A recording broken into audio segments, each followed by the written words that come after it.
They are two of the PBA's best-known champions, the Iceman, Jesper Svensson, and the #1 player in the world, E.J. Tackett. Today, they're on a collision course here in the semifinals of the PBA playoffs. Who will advance to the championship? Find out next on FS1.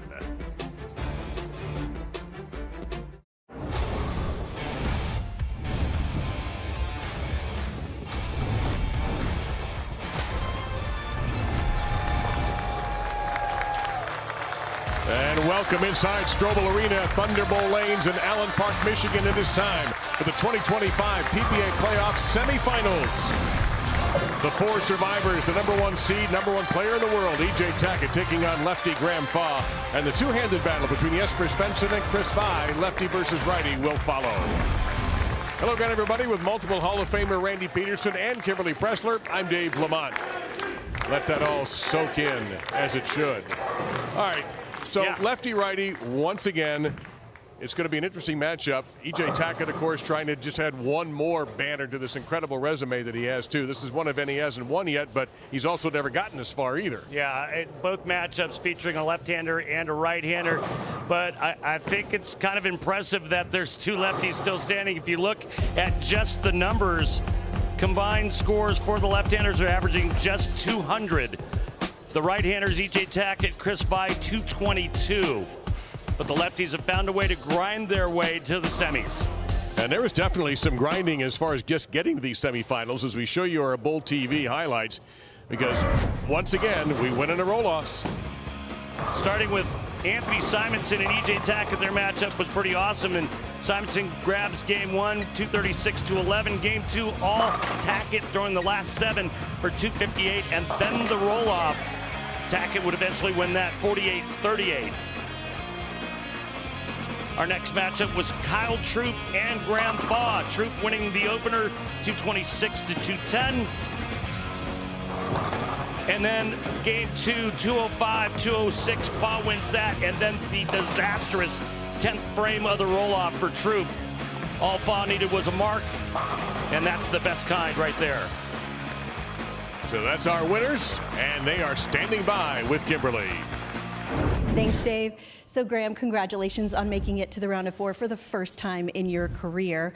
Now, to get here, you've already beaten Kyle Troop, and he's won this event twice. And now you get to take on this guy, who is going for his 3rd consecutive Player of the Year. So, do you feel a little bit like an underdog?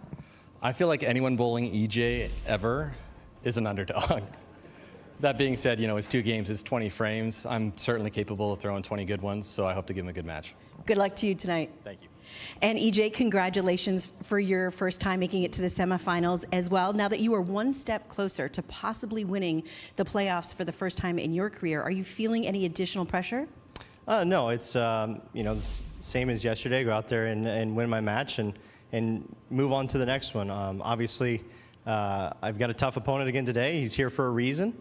Graham's, you know, one of the best on the planet, so I'm going to have to go out there and bowl really well to be able to beat him today, and hopefully I can do that and get into the finals. Good luck to you today as well. Thank you.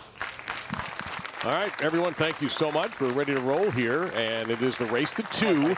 So winner game 1 gets the first point, winner game 2 gets the second point. If we have a sweep, then we're moving on. If we don't, and lately we have not, if we're tied after 2 games, we'll have a 9th and 10th frame roll-off, as we showed you at the top of the show.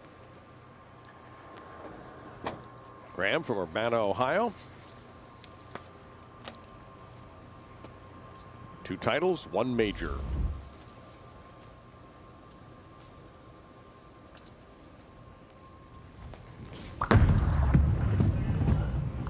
And the semis begin with a split.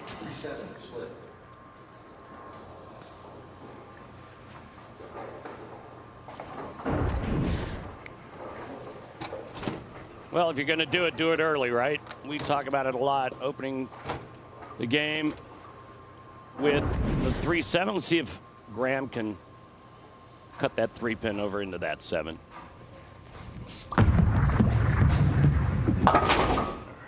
A little bit too much of the 3, so an open frame in the opening frame for Graham Faw. E.J. Tackett out of Indiana, 27 titles, and is widely expected to join Mark Roth as a 4-time Chris Schenkel PBA Player of the Year.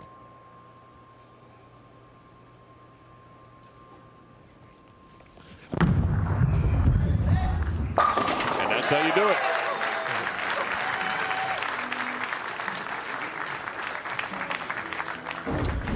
Last time we saw EJ, he really liked this right lane, the longer of the two patterns.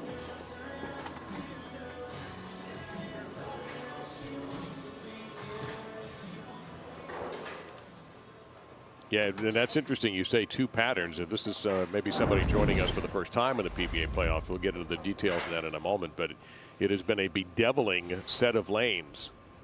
It seems like, Randy, no matter who the player is, there's one lane that's been giving him trouble. As a matter of fact, we're not going to mess around here. Let's take a look at today's oil pattern, powered by Kegel. Hardwick 44 on the right, and the bat pattern 37 on the left. The longer pattern, players will play more towards the center part of the lane and feed it to the track area.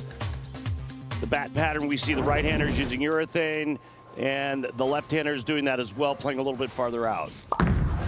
That is a Rhino purple black. And a 6-pin on top of all of that for Graham. Graham, the number 4 seed.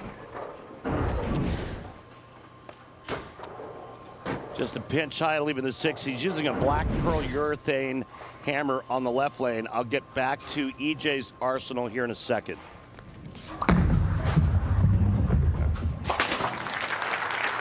Go back to January, and right at the top of the season at Mid-County Lanes and Entertainment in Middletown, Delaware. Graham Faw was the 3rd seed there and knocked off Jacob Buttroff in an all-lefty final by 77 pins to win his 2nd career title and his first in 3,261 days, not that we're counting.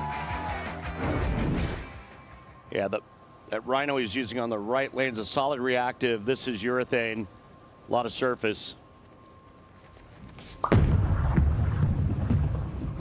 Much better. Yeah, there we go. All right, EJ Tackett back up on the right lane. He is using a Sub-Zero Forge. And on the left lane, he's using a Rampage Tank Pearl. And again, that ball he's using on the shorter pattern, it's not really urethane. It's more of like a, what do they call it, like a microcell polymer. It's very scientific. It sounds like something out of the $6 Million Man or Wonder Woman. Good start.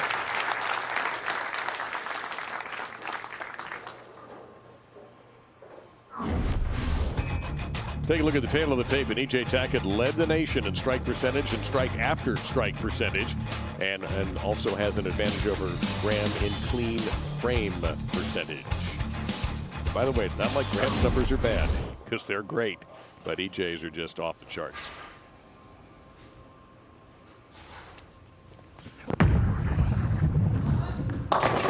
Man, when you get it back from that number there, that's a good sign for Tackett.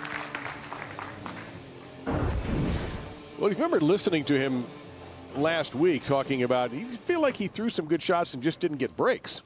Well, he had a good matchup going up against Simonson, with Simon winning that first game, and EJ only mustering 211, and then really got lined up, finished big late, 258 to send it to a roll-off.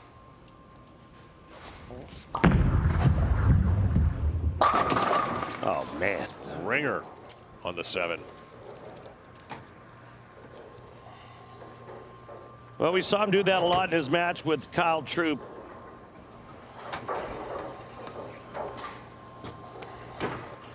In the first game alone, he had 7 9-counts.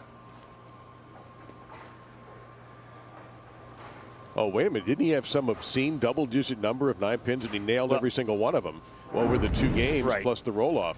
So that was game 2. He had 1, 2, 3, 4, 5, 6, 7 9-counts. Game 2, game 1 against Troop. He starts 4 consecutive 9 spares. He got 9 a lot. Never missed a spare.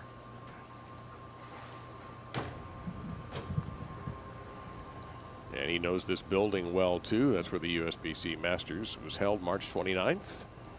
It was at the time a rather left-handed friendly opportunity, but it's been a little tricky for lefties so far.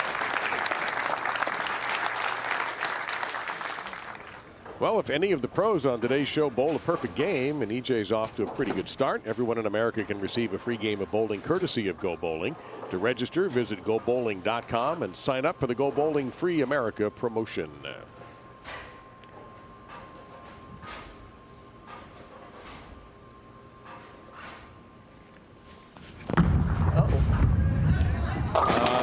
Maybe next game. And the words "uh-oh" was all you needed to know. And we've been looking at that break point on the right lane for the right-handers throughout this competition, and it's tough to get it back anywhere right of about 4.8, 5.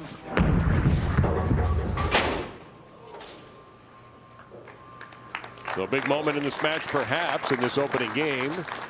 But winning the first game has not always led to success either. So it did in the first 2 matches a couple of weeks back. But seems like the game 2 winner then has that advantage going into the roll-off and wins.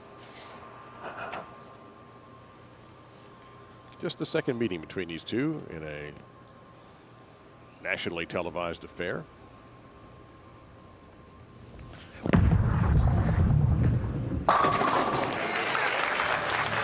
And that's how you come back after a bad frame. EJ Tackett still has the edge in max score. Graham Fod down by 25 pins. But the steady lefty from Canada showed that he didn't panic a week ago against Kyle Troup. But EJ Tackett can make anybody panic.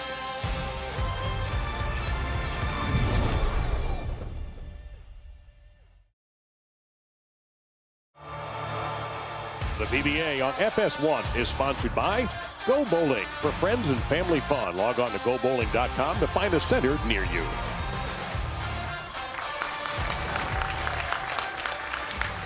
So Graham Fod stepping back up here in the top of the 6th against EJ Tackett. Race to 2. And here's the details on that. So it's really very uncomplicated. You get 1 point by winning the first game. Then another point by winning the second game. If you grab both points, that's it. Sorry, I see something. The match is over. If they tie, we go to a 9th and 10th frame roll-off. I can use the timeout, Tony. That's fine. So something got in Graham's vision. It may have been a bug.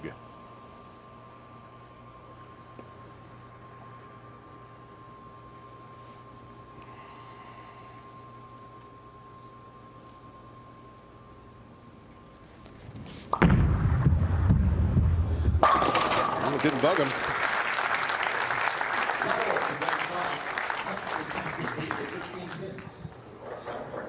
And that is a double for Graham. This looked like it was a little more up the lane, about 13-9 on that shot, and it holds its line beautifully. And now with one more, he can cut the deficit to just 5.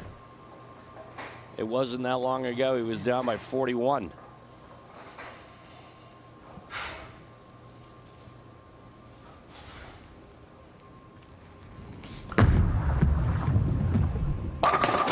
Oh, no way. Today?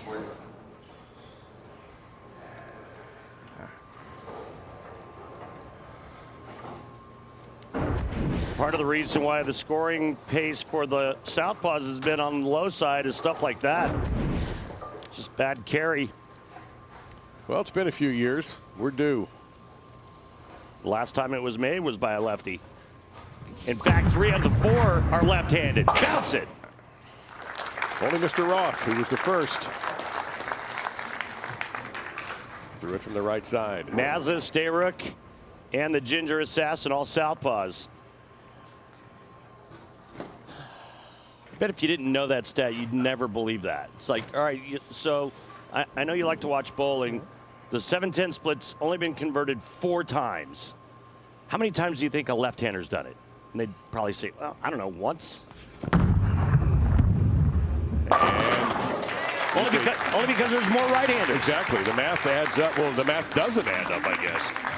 But you can avoid 7-10 splits when you throw it like EJ just did. Again, watch the break point down lane, about 5.5, 5.6. That's perfect territory for him to get the ball to walk to the pocket. And just like that, the lead could have been cut to 5. The pocket 7-10 put an end to that. And now the lead for E.J. Tackett back up to 39. Tackett hasn't shot a spare yet. He's got 6 strikes and an open frame off an 8-10 split. Another strike. Paralyzed the 5. Dunked on the 7.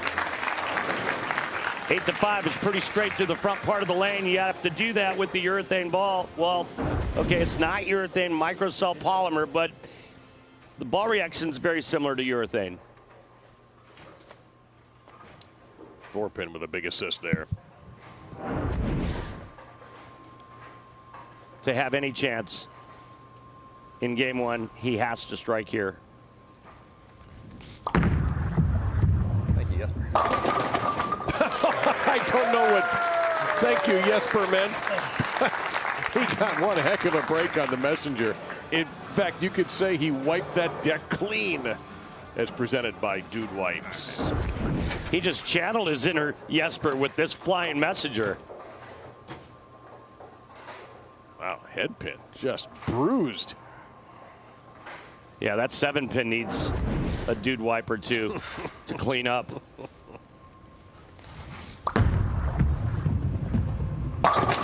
Nice kick saving a beauty on the 7. Wow, what could have been for one pocket 7-10, right? Agreed. You just have to try to build a little bit of good feeling about your game going into the next game and try to earn the 2nd point. Instead of letting Tackett get it, because if EJ gets 2, that's it.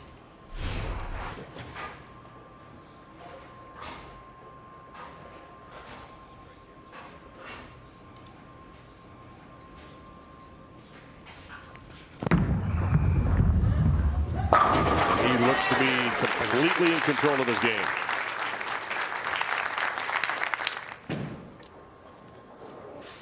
Needs just 5 after that hit.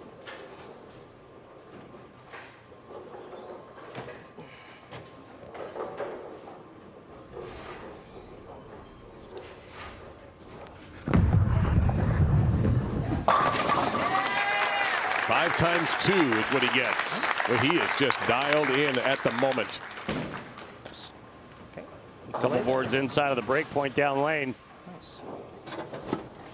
And what they're looking at occasionally, if you're wondering why the players sometimes look to their right, they have the access to the same stuff that you all do, the analysis and all that. So he's just getting some of that intel, looking at, okay, Randy and I are in agreement. These were good shots. Not that one, though, but that's okay. That one hooked early on him. So. No, I moved right, Randy. Just testing. Oh, thanks. Thanks, TJ.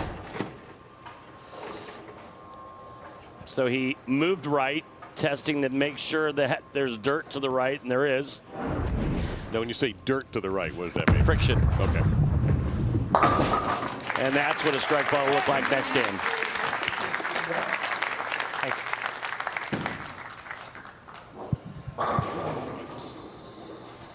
Very calm demeanor from a man who just bowled a 250. Now, Graham Faw will try to see if he can unlock some success in this 10th frame and build up a little bit of mojo for the 2nd game. Big tug.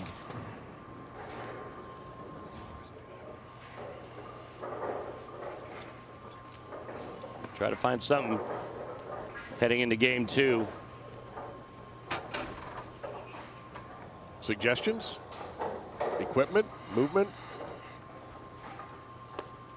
Well, I'm looking at his game, the errant shot in the 1st, and that one in the 10th. Really, it was only 2 bad shots. Yeah, the open frame in the 7th was a pocket 7-10.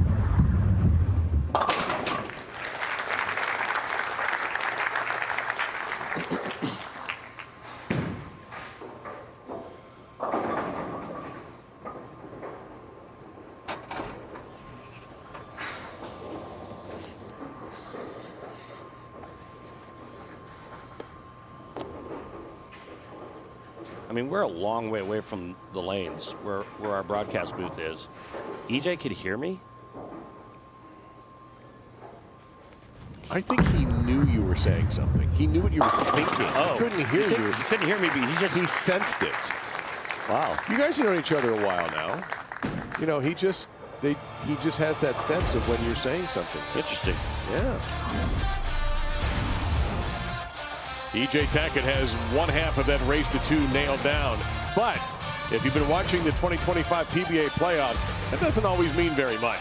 Let's see what happens with the second point.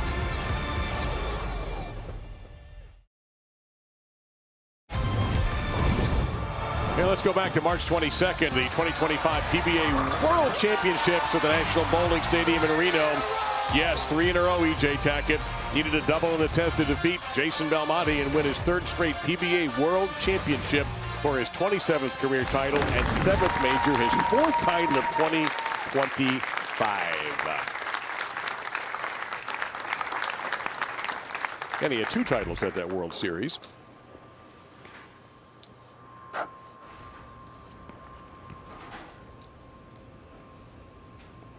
Here he is, looking to get off the first good step. Game 2. Well, we've seen him mix that up before for a strike. Instead, he'll have just 1 to shoot at. Dang it.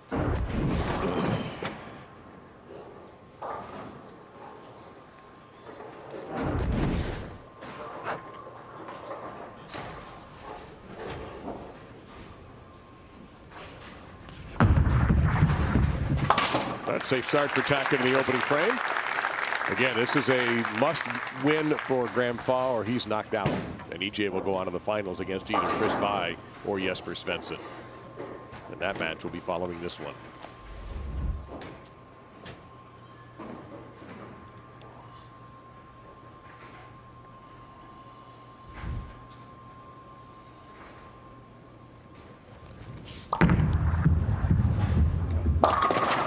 Right through the face.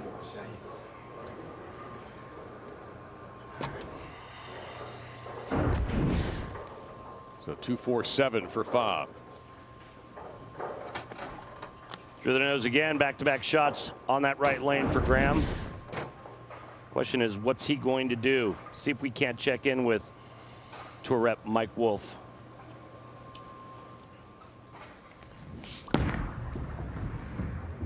Oh, got a piece of that.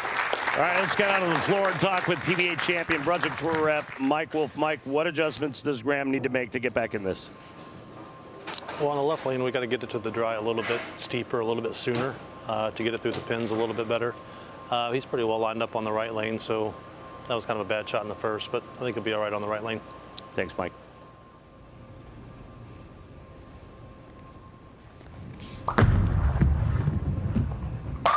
Went a long way and just buried a 10 into the pit.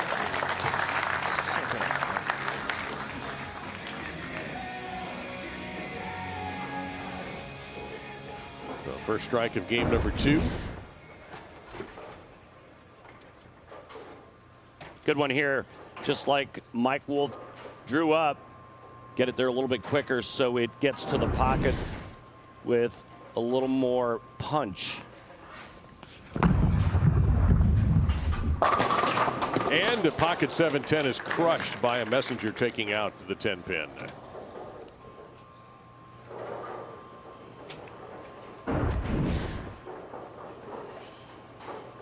There was stuff flying everywhere. Except at the 7th.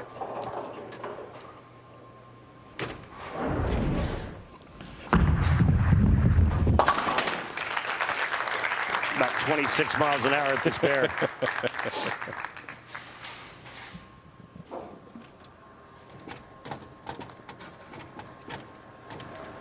See the results for game number 1. But as we've seen so many times, the bowler who gets game 1 loses the second game and then is beaten in the roll-off. It's become a habit here.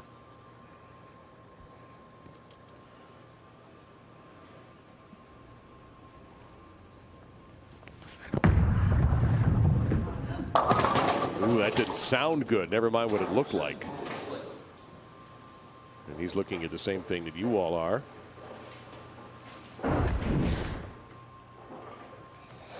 Okay. I think he likes this one, and it just breaks loose and goes right through the face. 4-7-10.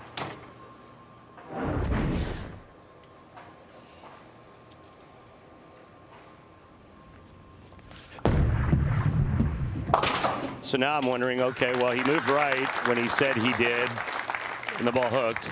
So he knows there's friction there. Moves back to the left a bit. Throws that shot there, which looked like he actually liked it, and it overhooked. So he's going to keep bumping it in and probably make parallel moves left the next time up on the left lane. Wow, looking for a double.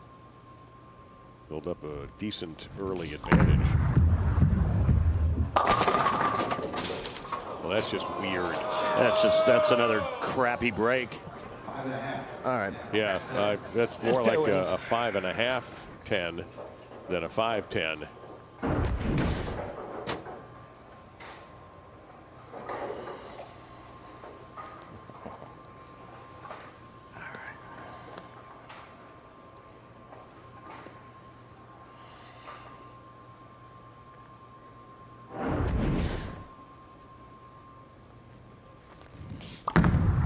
Trying to slide it.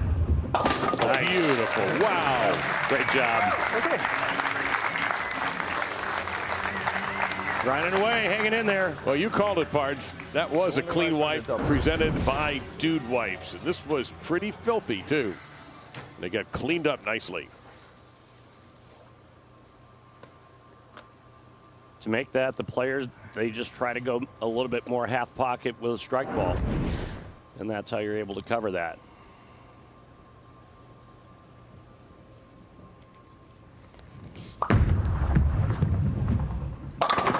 That time it got there too early. You go online and go. It got to that spot too early.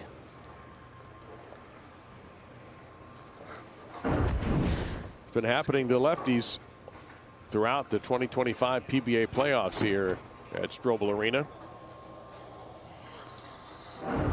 They have had a tough time scoring.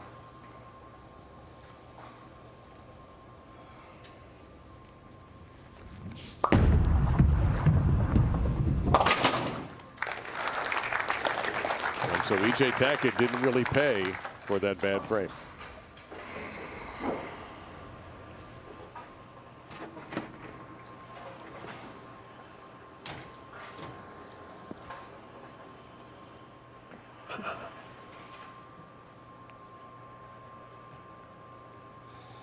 And 2025. Yeah. Go ahead and pencil that in. Yeah.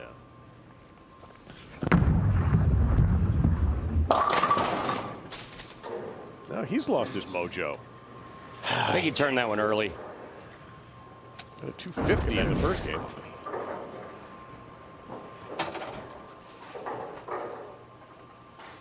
Typically when you miss left, the hand goes around early, elbow goes with it. 80% of the time on the 3-6-10. And you know how I know that? I do know how you know it. Yeah, our good friends at Lane Talk. Commit to this one. For more information, head on over to lanetalk.com, download the free app.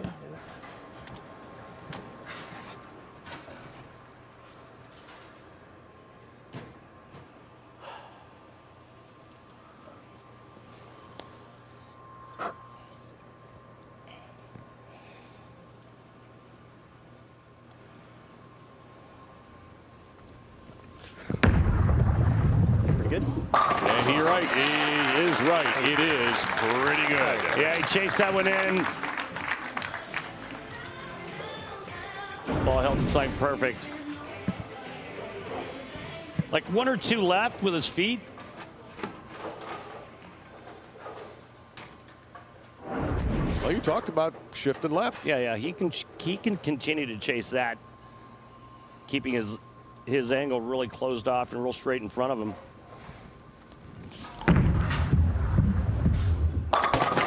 Messenger takes it out the 7. And Wow. a big one for Graham. Wow, how lucky. Finally. That was sarcastic. Oh, I know. But that was sarcasm I was trying to throw your way. Oh, I caught it. Okay. All right, see if you can put two together and increase the lead to 11.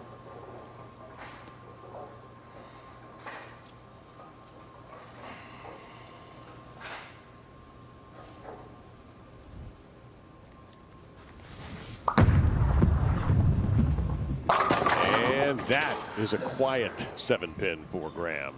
Well, he moved in a pinch, created a little bit more angle, and then the flat 7 or the urethane 7.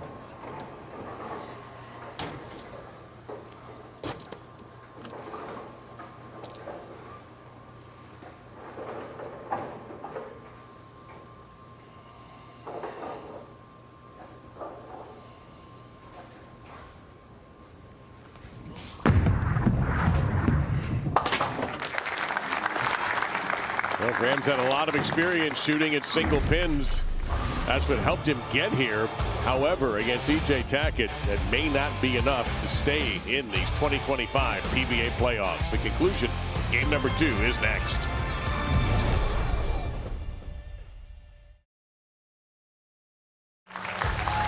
So EJ Tackett, incredibly, that was his first strike of this second game. He has the 1-point-to-none advantage. If he gets this game, he'll move on into the finals against either Chris Vai or Jesper Svensson. If Fa gets the point, then we will go to a 9th and 10th frame roll-off.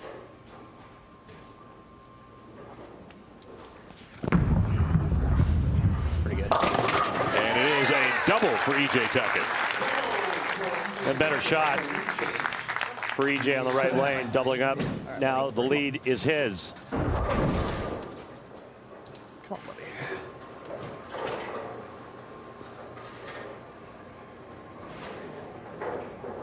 Tremendous ball roll, revolutions, and that all equals pin carry. He's got that wave to the audience down, too. He's had to do it a lot. Pageant wave. Well, you know what? He is the pageant king right now in 2025, then 24, and 23. Looking over at his numbers. And just like that, Fa down 19. An all-lefty PBA Players Championship final.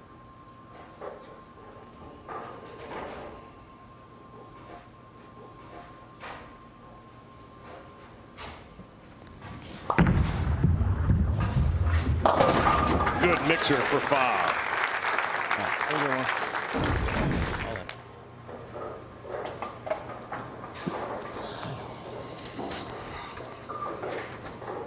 Well, he struck the last 2 times on the right lane. Has not struck on the left lane since the second frame. I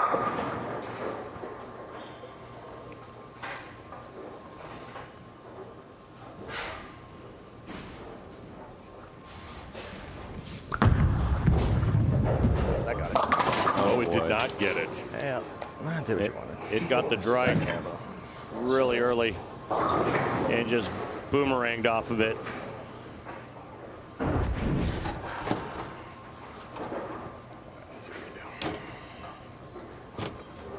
Well, let's see if he can pull this off.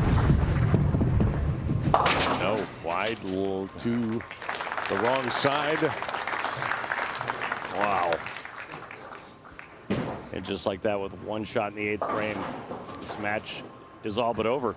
Yep, EJ Tackett looks like he is about to step into the finals. Come on. He had not ever done any better than a round of 8 in this PBA playoff since its inception. And he's crushing that.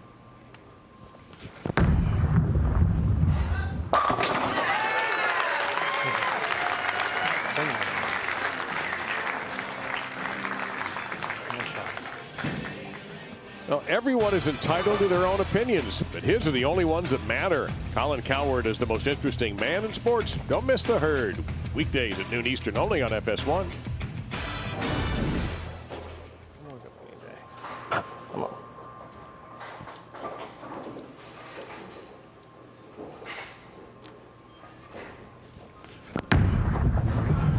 And hold on. Come on. You've seen a few of these. Almost, it seems like just about every bowler in the playoffs has been burned with a pocket 7-10 or 2. A little bit worse or a little bit better. It'd have been fine. See if EJ can add his name to that list. I've seen him make it before in person, but not in this environment. Bounce.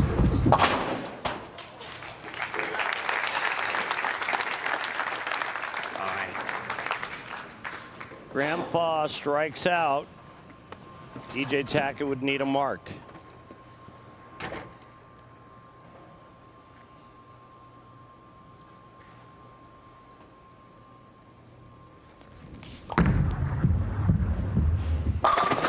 There's the first hit for Thaw in the ninth.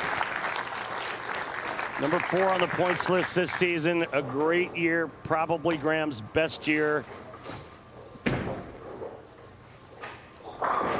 Yeah, he jumped from 14th on the points list in 2024 to 4th of this year.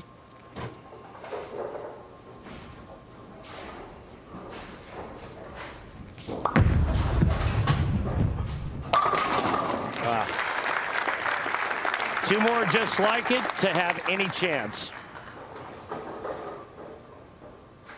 Also owns 15 PBA regional titles.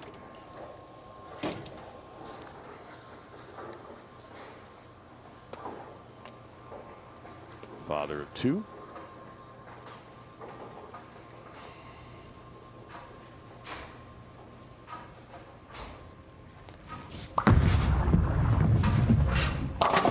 Oh, nice little drop on the 5-pin. And we might have a little 10th frame intrigue.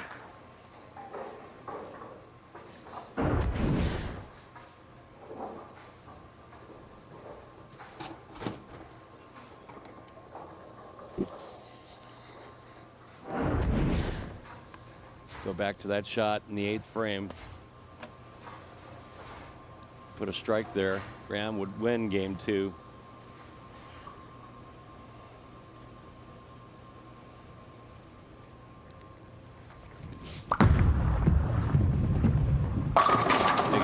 Big shot. 9, we have a tie for Tackett. Any mark will do. 4-bagger finish for Graham. Just one good one.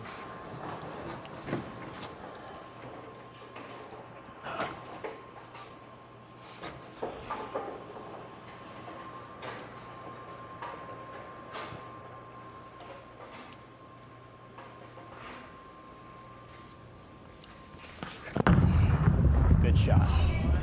You're right, sir. And you're moving on, EJ Tackett, into the 2025 PBA playoff finals. Finish strong with long drink.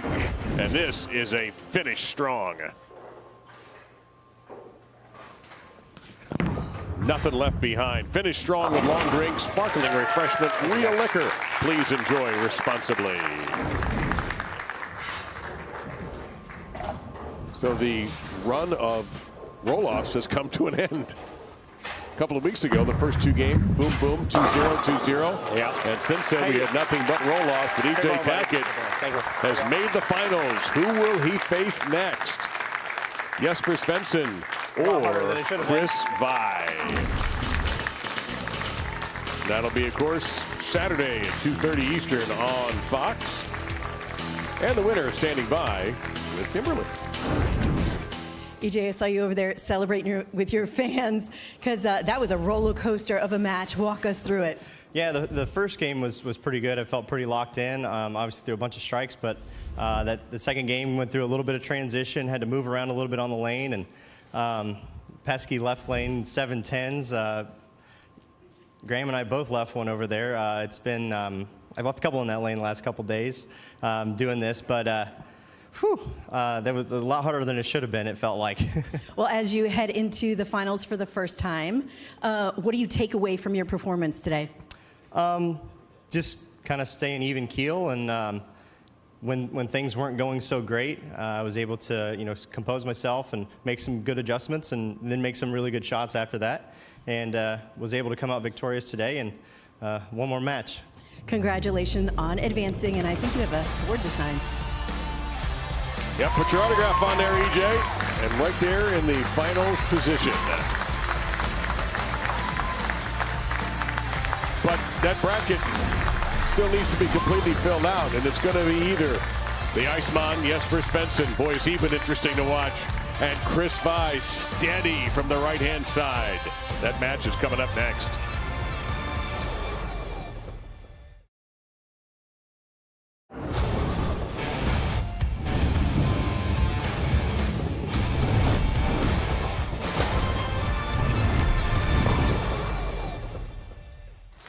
Registration for the 2025 PBA LBC National Championships is now open to bowlers of all skill levels. The PBA LBC National Championships is returning to the Chicago area and includes a division for everyone. You can compete in singles as well as optional doubles and team events. Even combine your scores with the pros. Enter today at PBA.com. And in this edition of Kimberly Pressler's Pressing Questions presented by Go Bowling, this is a ticklish one for our PBA pros. Chris, who is your favorite bowler out on tour right now? And it could be for any reason. Well, it's my son. So, Ryan, and it's mostly because I've been making plans for the retirement home he's going to send me to, and I want it to be nice. Favorite person out on tour? It's because they buy you meals, or it's because they're a great bowler. Well, it's definitely not Dad. He makes me pay for the hotels. Stu Williams, he's the travel agent, books all the rooms, gets me from A to B. Yeah, it'll be Stu. You're mine. Oh, thanks. I mean, bluff. Stu, who is your favorite bowler out on tour right now? Could be for any reason. Do you have one? No, I don't like anybody. My favorite bowler on tour?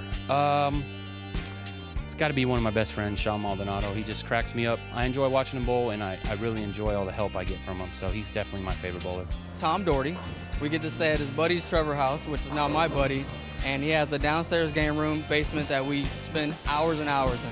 So This might come as a shocker, but Tom said you're his favorite on tour as well. what was his reason? He had a long list, but it was pretty much because you're a great guy. Mine's a short list.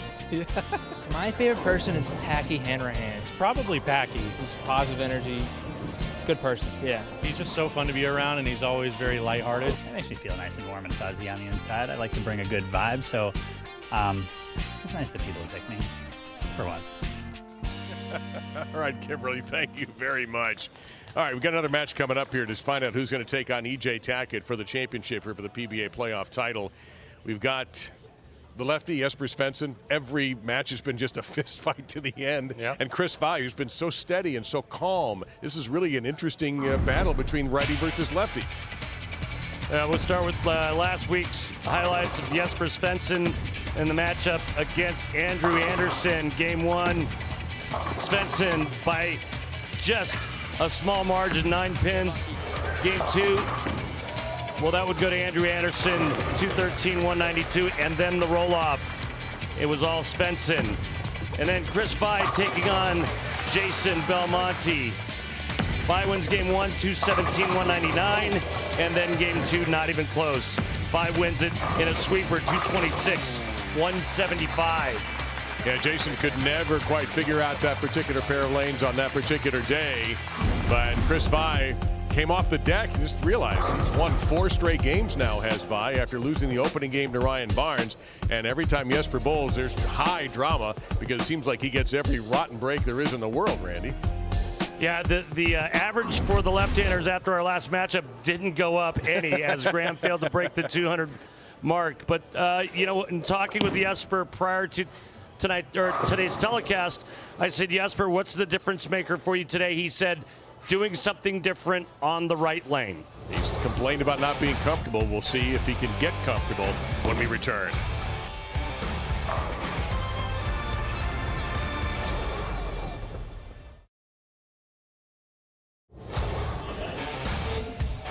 Well, the PBA is proud to have Bowlers to Veterans Link as the official charity of the PBA Tour.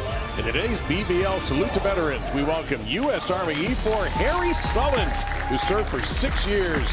Harry, thank you for your service. Donate. Go to bvl.org. That's not just Harry. Oh, yeah. That's the legend. Yes, it is. 5-time national titleist, won a world title, 3 titles on the PBA 50 Tour. I bowled against him, with him for years on tour. The ledge. The mainstay in this area. Well, standing by with Kimberly, Chris and Jesper. Thanks, Dave. So Jesper, the past 2 weeks, you have said that you struggled to get comfortable on this pair, and yet you found a way to push through and you got here today. So I do have to ask you, though, are you a little bit surprised that you have an average of under 200 and you were here right now? Yes, I do. You know, it could just be a repeat of what we talked about last week, but you know, I feel like I have a good one coming today, so yeah, I'm ready. Good luck to you today. Thank you. And Chris, your past two opponents have been right-handers. Today you're going up against a lefty. What is going to be the best strategy to take him out? Just staying within my game. I feel like I've executed well over the past couple weeks, so if I can just keep building, keep stacking good shots on top of one another, then I think I'm going to give myself a good chance. And good luck to you today. Thank you. All right, Jesper and Chris, thank you for your time. Kimberly, thank you, of course. All right, bold race to two, I should say. And Chris is the higher seed. This is 6 versus 7. Winner of game 1 earns a point. Winner of game 2 earns 1 point. If you do what Chris did yesterday and take both the 2 points, pack up your bag and go. You are moving on. And in this case, you'll take on E.J. Tackett. The winner of this will take on the top player in the world.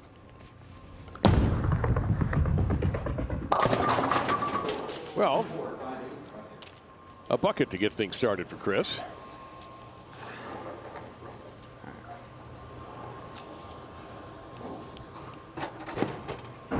Pretty close to where EJ was playing that left lane. The bucket. It's pesky. Easy. Nope. Yeah. Got it offline. Never had a chance. You could hear him right away say, nope, didn't like it, and didn't have a reason to. Well, what's it going to be here, Randy? Pocket 7-10, solid 9, ringing 7. All this stuff has happened to Jesper, and he's still in the semifinals. He's still swinging. Yep, it's amazing.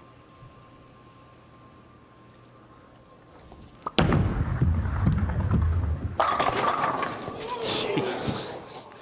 We shouldn't laugh. Why? But we can't help it. How are you able to? Oh my goodness. That's kind of scary. You said all that, and then he goes solid 9.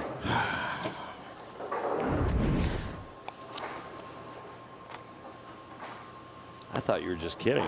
No. You've been here right here the whole time. Wow. You've seen every one of these breaks that he has that have not gone his way.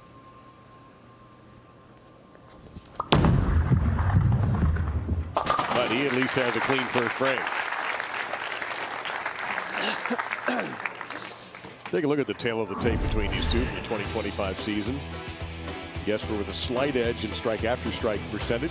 Clean frame. I mean, that's about as narrow as you can get. Same thing for strike percentage between these two.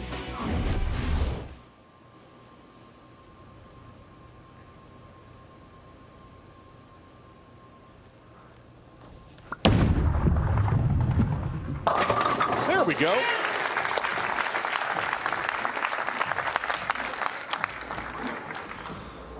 Urethane on both lanes for Jesper.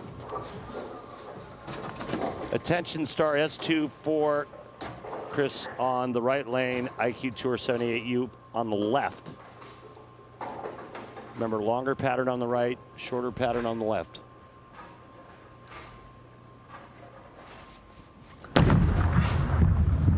Oh, there we go. There's a 9-pin. Reluctant, but down it goes. Pretty much the same ball combo he's been using throughout. All right, well.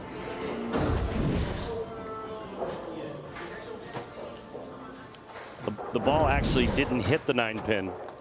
It went by the 9-pin. Another pin hit the 9-pin. I think it was a 3-pin. Stack good shots.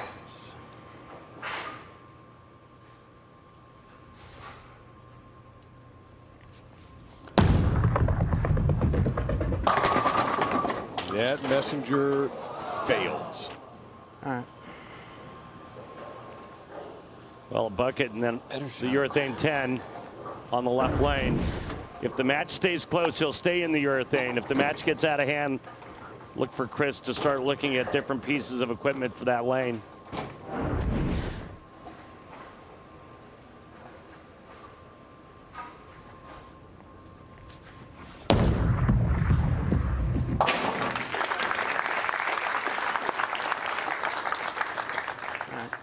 Two good shots.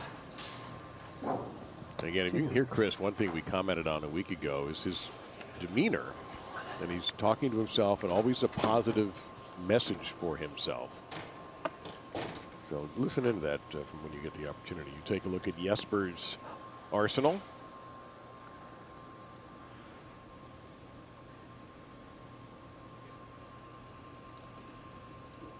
Yeah, IQ Tour 78U, both lanes for Jesper. There we go. A double for Svensson. Looks like two different IQs for Jesper. Yeah, he did that last week, too. Yeah. And the 7 barely went.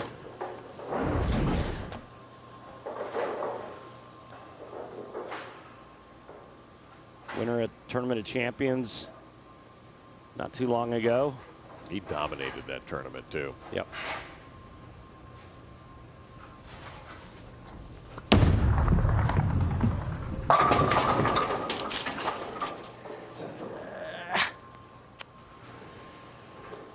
Slightly off, leaving just the 7 pin to shoot at.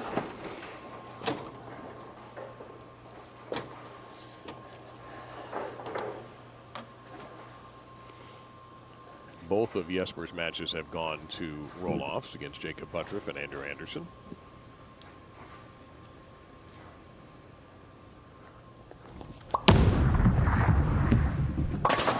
The highest game throughout the playoffs by a southpaw. Graham Faw, 210.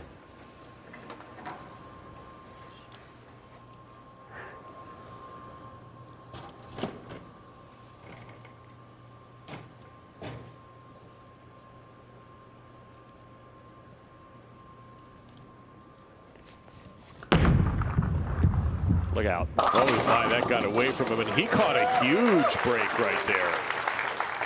Big miss in. I'll take advantage of it. Trust it over there, dude. Come on. Yeah, we talk about that miss from in. It's typically when the players don't feel like they can miss the out.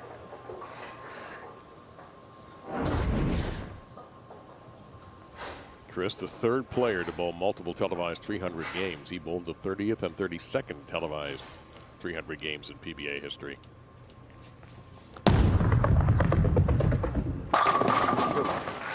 And he was the first to do it in the same season. Good shot. Way to take advantage. Good job. See? He even said it.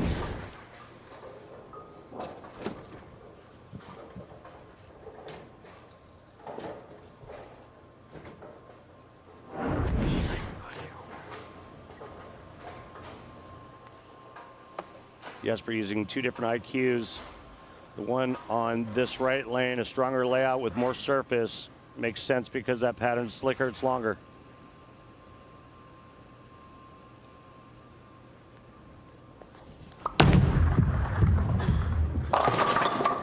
Broke up the bucket, ended up with just half of it. 5-9 for Svensson. That 3-pin trip in there makes this a whole lot easier.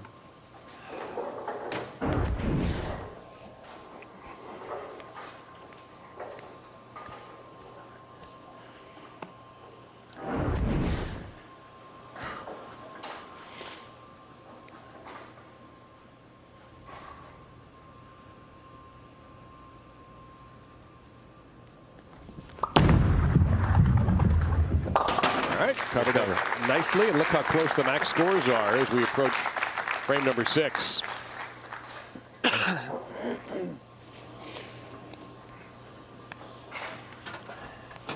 Jesper looking for his first strike since the 3rd by working a double.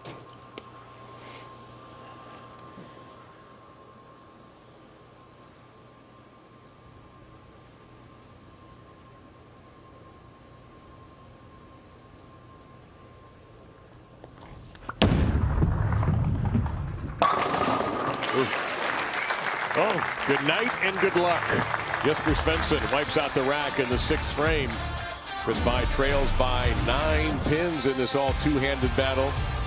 Right now you need your best concentration and your best shots to get into that championship PBA playoffs on Saturday.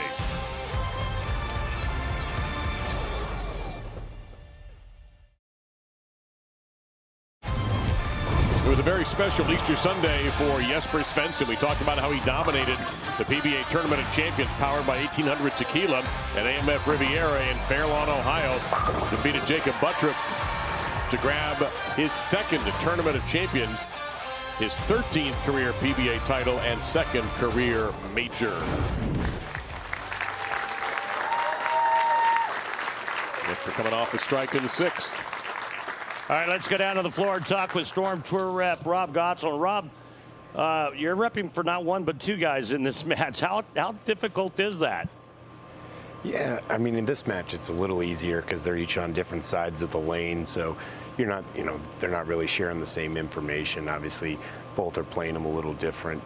Chris with resin on the long, Jesper's using urethane on both. But, a little strategy on how each of them broke down lanes down in their practice. But, yeah, I mean, it's not too difficult with them being right and left-handed. Thank you, Rob. Yep. And rest assured that Rob doesn't have a bet on either player. So he's giving equal information to both guys. He is Switzerland. Neutral.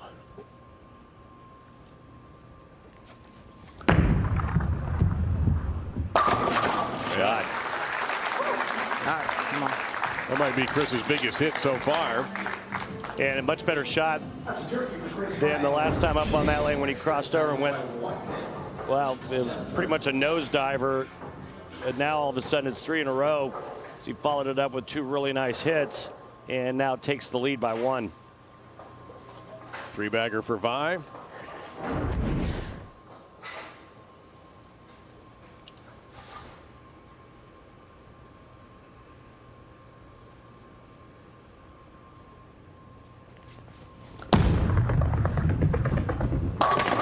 Yes. Oh, no. That's all right. Not a very good one. Runaway messenger right in front of the 10. He's handling that better than I am right now. Wow. Watch this. That headpin got slung across the deck.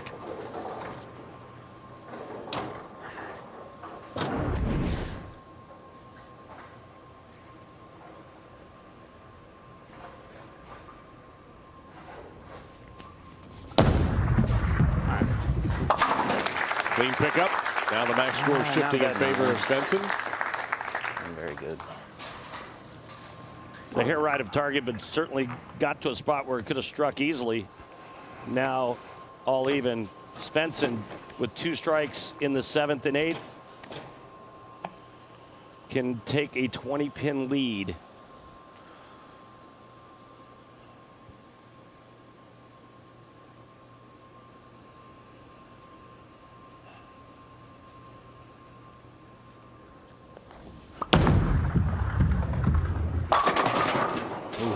Wow, just a beautifully looking shot, beautifully executed shot, but wow, ringer.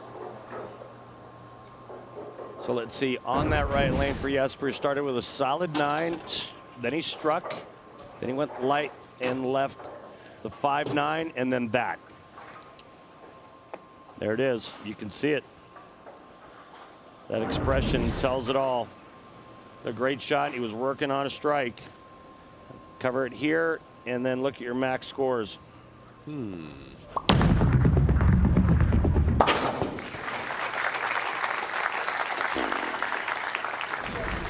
Next weekend, the greatest spectacle in racing is coming to Fox. The 109th Indianapolis 500 next Sunday, May 25th, only on Fox.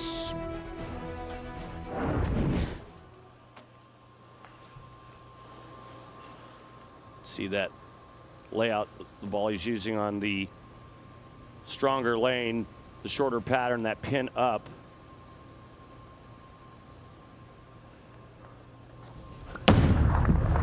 Get lucky. I'm not sure he's the guy to be asking for things to get lucky, given the bad luck he's had, but he didn't get lucky there. I think that's a good 9. Because? Because it was way inside, way right. And that's why he said get lucky.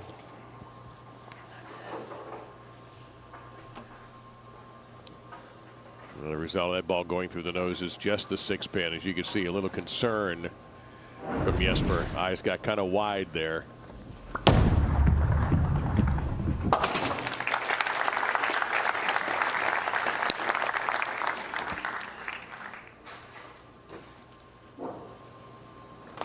Big chance here for Vi.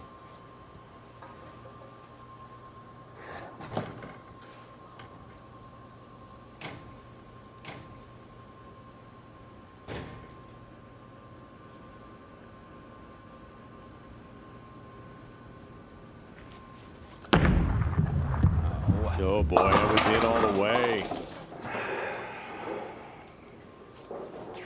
He won't trust it over to the right. And that was his second good miss or big miss inside. This time he doesn't get away with it. So I guess, Randy, the question I have for you, we have talked throughout these playoffs about guys trusting shots or not trusting shots. We hear them say, I have to trust it, but yet they don't trust it. What happens there? What causes that? Well, hang on. Oh, yes! That's why. I had a feeling he was going to cut it over there, and he did. Wow. Mom and Dad on their feet.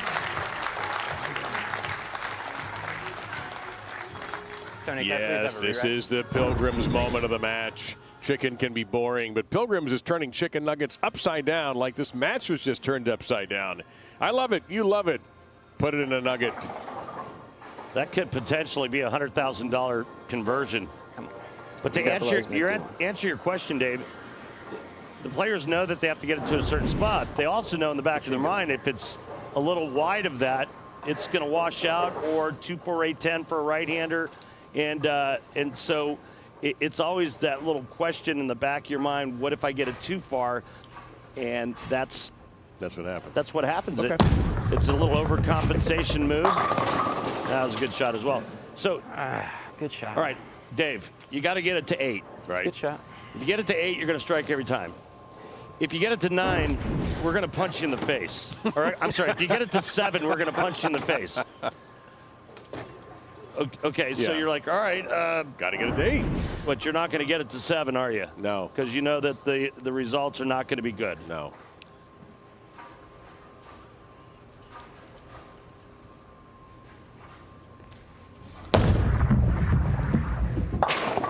If there was big mistake area outside, right? The players their swings would be so free and so loose, they'd get it there every time. Good shot.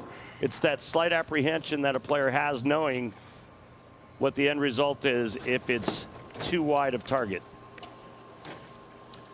So Jesper Svensson can lock out Vi in the 10th and the 9th, of course, and take that first point.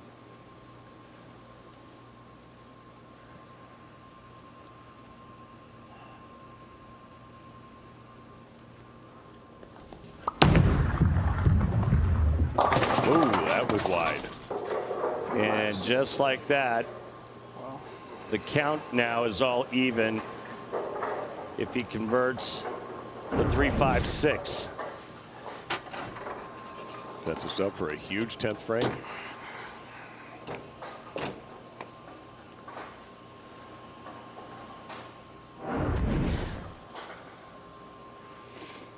Just a little over 71% of the time this is converted.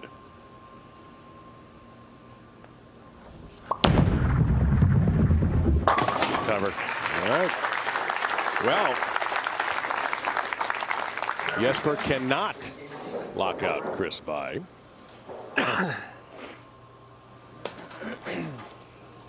But he can make him throw all 3. Let's see what happens. Because, you know, the Jesper Svensson matches have just been yuck fests full of comedy and laughter. They're just unbelievable. Every one of these games.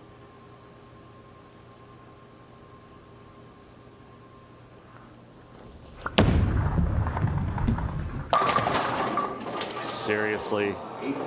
Are you serious? Now, it was inside a target a bit. But I think it's fair to say that that wasn't a very good break.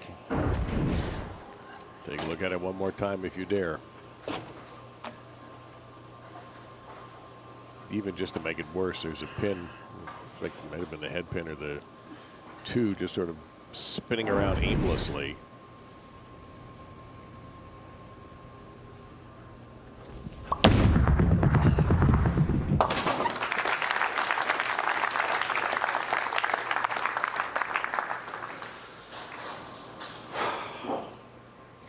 if Jesper gets at least 8, he'll have his second 200 game of this event.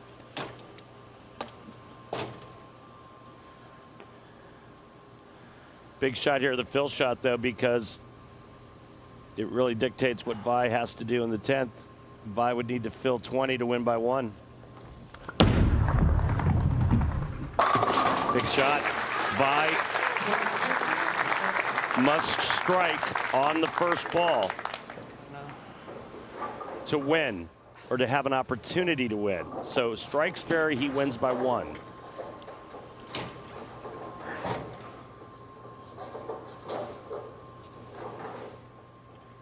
On a lane he's had trouble trusting, and trusting his ball to the right. Looks pretty good. No, it got in. It got in. And it's going to be the first point to Jesper Svensson. I thought for a second already that was going to be just right in the pocket, but it did not make it there. And instead, Jesper Svensson gets the first point on the race to 2.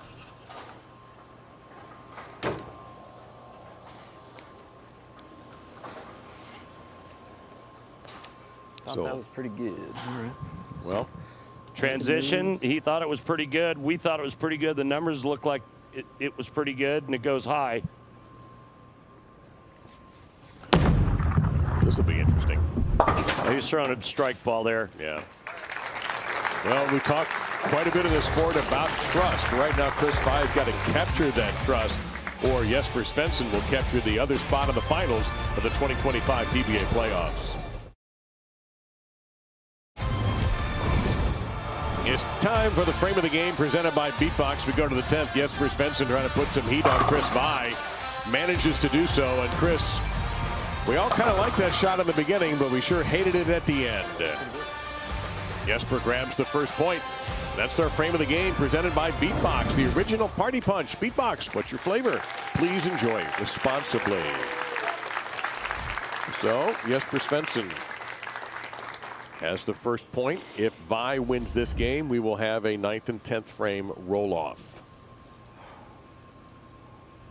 The winner of this will take on E.J. Tackett Saturday at 2:30 on Fox. And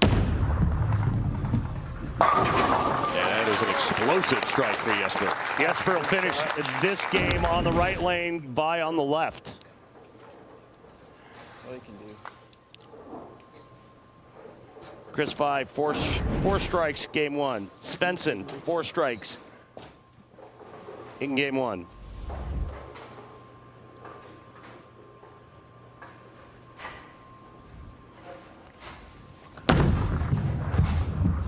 In again, Yes. will not trust it to the right. So when that happens, and it's happening now consistently, would a different equipment help? Just find a ball that maybe you'll trust? I think you have to see it get to that spot so that your brain believes in what it is you're trying to do. Okay. I don't see how going to a different ball is going to get you to throw it better. Got it. Just get it over. You got to somehow talk yourself into getting it over there. And I'm telling you, sometimes it's not easy to do. Well, it's clearly not. I mean, we're seeing it happen right now with one of the best bowlers on the planet. You want to go back to the end of my career where I was locked up, where I didn't feel like I could miss left or right. Right. Now you try prying it off your hand when you have that. You know, obviously that dictates scoring pace as well, right? If I have room left or right, I'm going to hit the pocket a lot. If I don't, I'm not going to execute as well. I'm not going to hit the pocket as many times. But changing balls for Chris on that right lane, I don't see how that's going to help him. Okay. If he throws a good shot and gets it to that spot, it doesn't recover, then you go to a different ball. Okay, I got you. There's a good shot, and that's Chris Vi with a strike in the second frame. Yeah, changing balls off of a poorly executed shot's not going to help.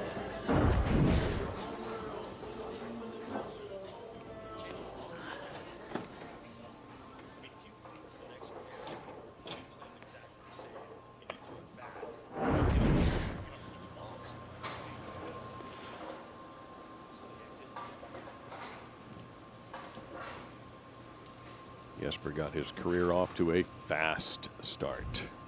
13 titles now in his career.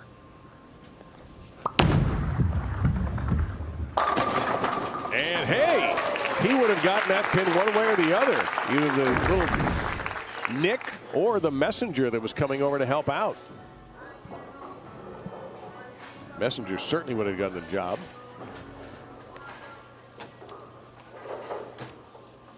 And a double for Svensson in game number 2. Past 2015 Harry Golden PBA Rookie of the Year.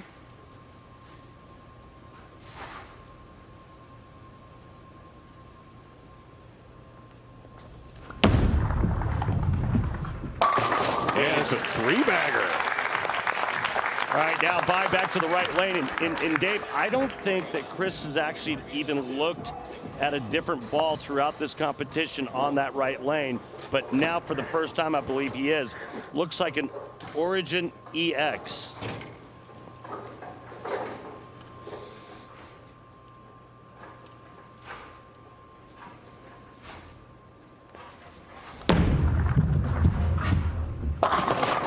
Oh, give me a break. Or give him a break. That's a good shot.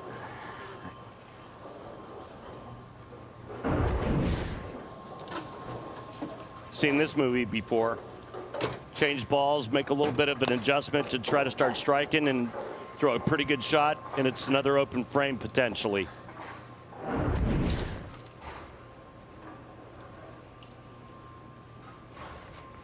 And he's had one big conversion, but not going to get that one. I mean, just keep fighting, keep making good shots. Yep, that's what he's been doing throughout.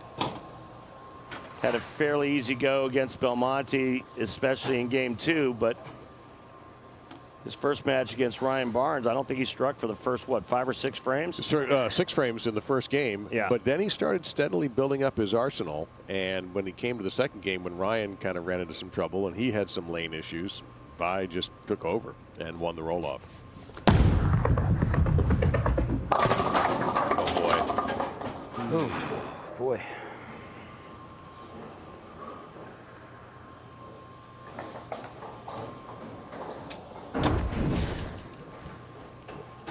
This one doesn't pick up at all. And now I'm wondering if he's running to the point where he needs to switch balls on that lane as well. Yeah, he's in that uncomfortable zone that bowlers, even the best, get into. A little trouble in the line, but he's able to make the conversion.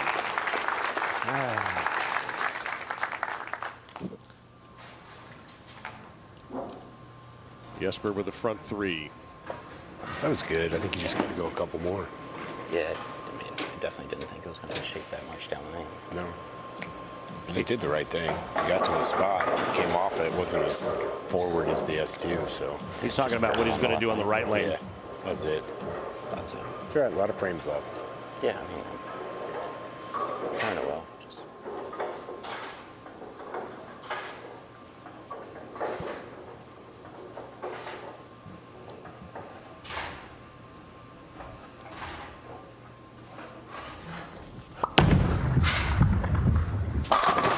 Meantime, 4 for 4 for Svensson to start this second game.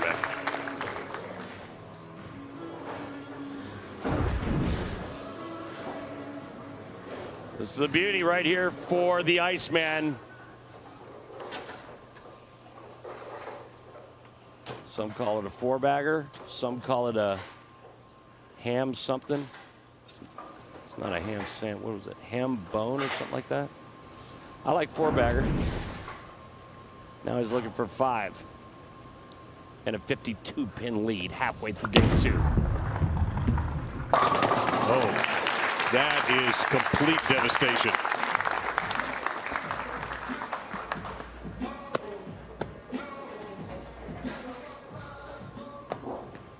Jesper Svensson, runner-up last season to Kroll. Just trust it. Looking to get back there once again. Just an execute. If this doesn't strike, I don't think Chris has a chance to win this game.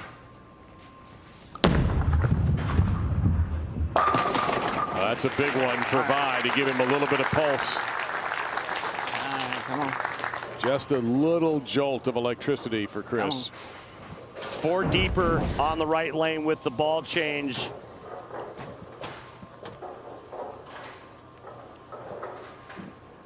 And maybe because of that move, increasing his angle a bit more, maybe now he's going to be, it may be a little bit easier for him to get it over to that spot.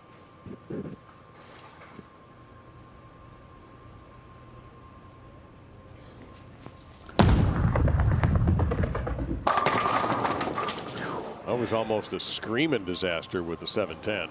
Good shot.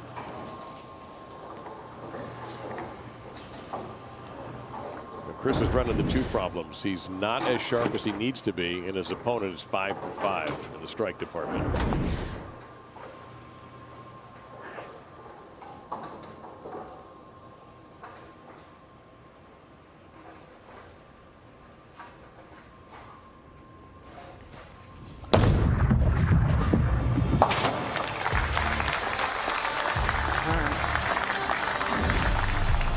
Well, through 5.5, Jesper Svensson's moving closer as Chris Vi is still working out the kinks. But he doesn't have many frames left as Jesper is sharp in game number 2, already leading 1-0.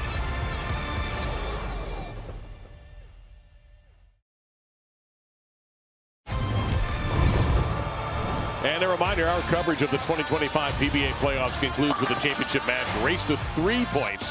Saturday afternoon at 2:30 p.m. Eastern, live on Fox, right here from Thunderbolt Lanes in Allen Park, Michigan. We'll take a look at the 2024 playoffs in Kissimmee in Central Florida. Boog Kroll won his 2nd career PBA title on a 9/10 frame roll-off against that guy right there. Do you notice the difference in the dew? For Jesper. He was sporting a completely different dew Yeah, last you're year. right. I didn't catch that. You'd like to catch this one. How about a 6-pack for the Iceman?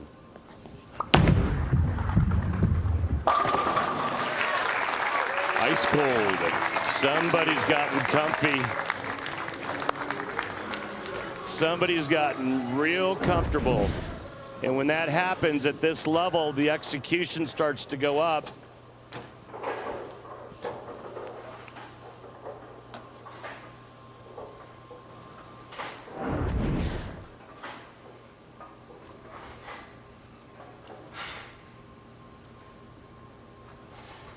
.62 pin lead. Oh my God! Well, if there's ever a good time for that to happen, there's never a good time to see that. Oh my God, that's disgusting. That is awful.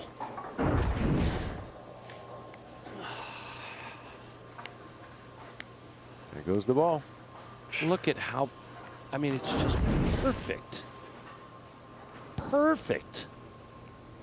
Oh.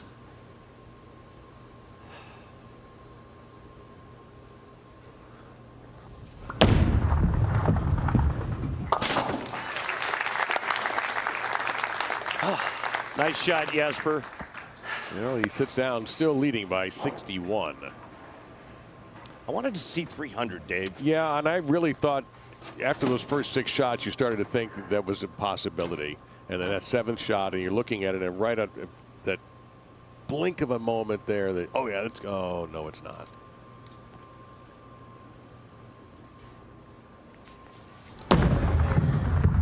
Hates it. Yeah, the slump shoulders gave it away.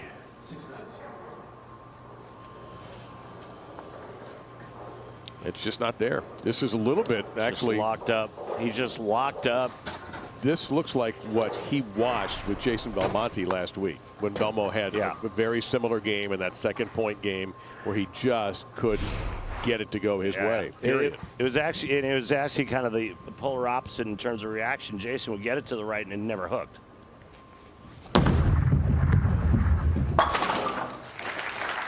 Looking more and more like it's going to be a Jesper Svensson, EJ Tackett showdown for $100 grand. Come on. Neither EJ nor Jesper have won the PBA playoffs. And also looks like it's going to be the highest game for a southpaw here at the playoffs. Good shot, Chris. Good shot. He's a fighter. He's not a quitter. But unfortunately, there's not enough frames to catch the Iceman.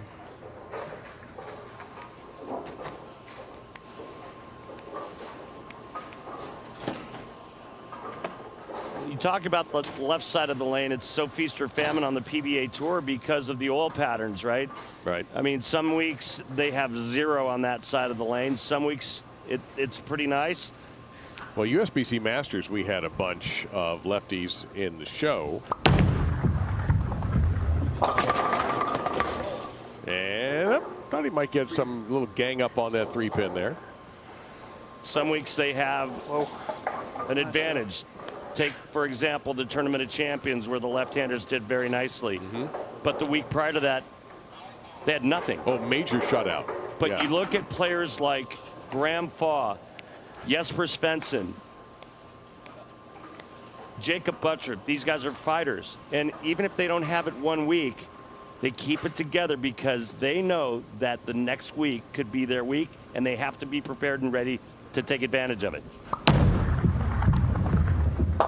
That's why Graham Faw was your number 4 on the point list this season. That's why Jesper Svensson was number 7 by virtue of winning the Tournament of Champions. Jacob Butcher fighting his way back from a miserable 2024. You never know when you're going to get the chones on that side of the lane. You have to be ready for it. Well, this is Jesper's biggest game by 1.5 miles here in the 2025 PBA playoffs.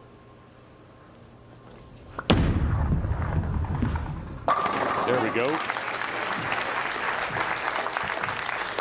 And it is over. Yeah. Jesper Svensson has earned a second straight finals berth in the PBA playoffs. This time his opponent will be EJ Tackett. How about Jesper Svensson? He could possibly go back-to-back tournaments winning $100 grand. That's cool, $200,000 in 2 I like events. it, yeah. Buy his young daughter some nice Add another toys. one to it. Well, Chris Vi on Mother's Day was able to give his mom a wonderful gift by winning and getting into the semifinals. A week after Mother's Day, Ms. Vi is here and gets to at least spend some quality time with her son, but he didn't get any quality time in this match with the Lanes. It just wasn't there for Chris. There's the family right there. Angie and Craig.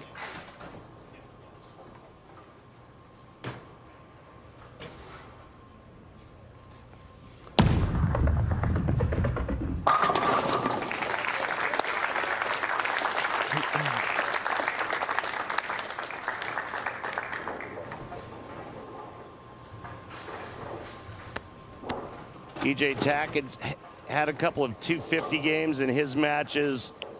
Jesper Svensson with a strike in the 10th will be in the 250s, by far his highest game of the playoffs. This is going to be an absolute barn burner for the 2025 playoffs. And there's EJ right there watching the whole thing. Yep. Think I got it?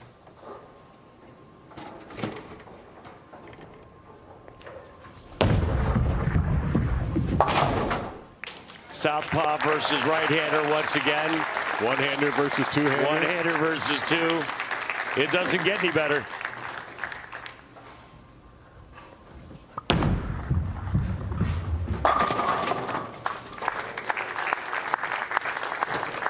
Yep, Jesper Svensson really had to fight his way through the first 2 matches to get to this point. And this one was finally a little bit easier for him. He bowled beautifully. Even the solid 9s couldn't stop him today. No, and he had a couple of them. Yep. Of course he did. But Jesper Svensson is your winner and is on to the 2025 PBA playoffs finals.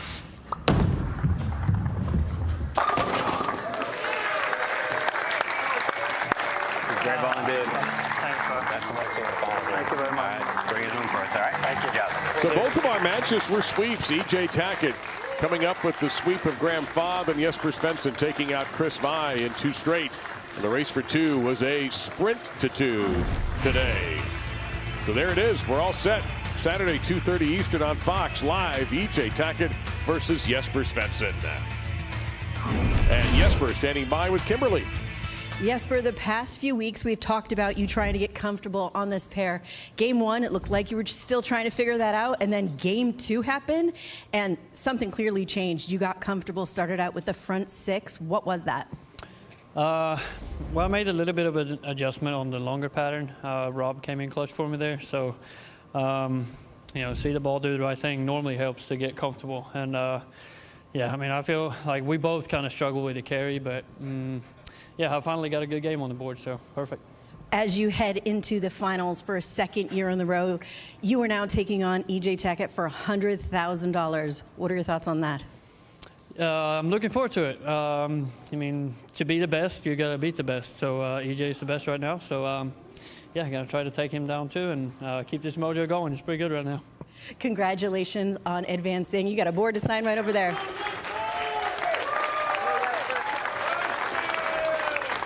Well, Randy, everyone's always happy to talk to Kimberly. That means they won. Yeah. And so we just saw Jesper talk. Of course, E.J. Tackett got a chance earlier. And let's not forget about him, because we saw him earlier bowl, I'd say, very controlled in defeating Graham Fobb. Yeah, he was on fire to start and never looked back as he took it down Graham Fobb in 2 straight.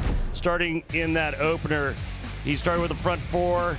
Had that open frame in the 5th, and it was 5 right behind it for 250, and that was good enough to win. Graham Fobb under 200 with 193. Game 2, well, this one got a little bit closer, got interesting, but Tackett prevailed, doubled in the 10th to shoot 210 to Graham Fobb's 190. And then match number 2, Chris Vi versus Jesper Svensson, and Jesper, he also had a hot start at time.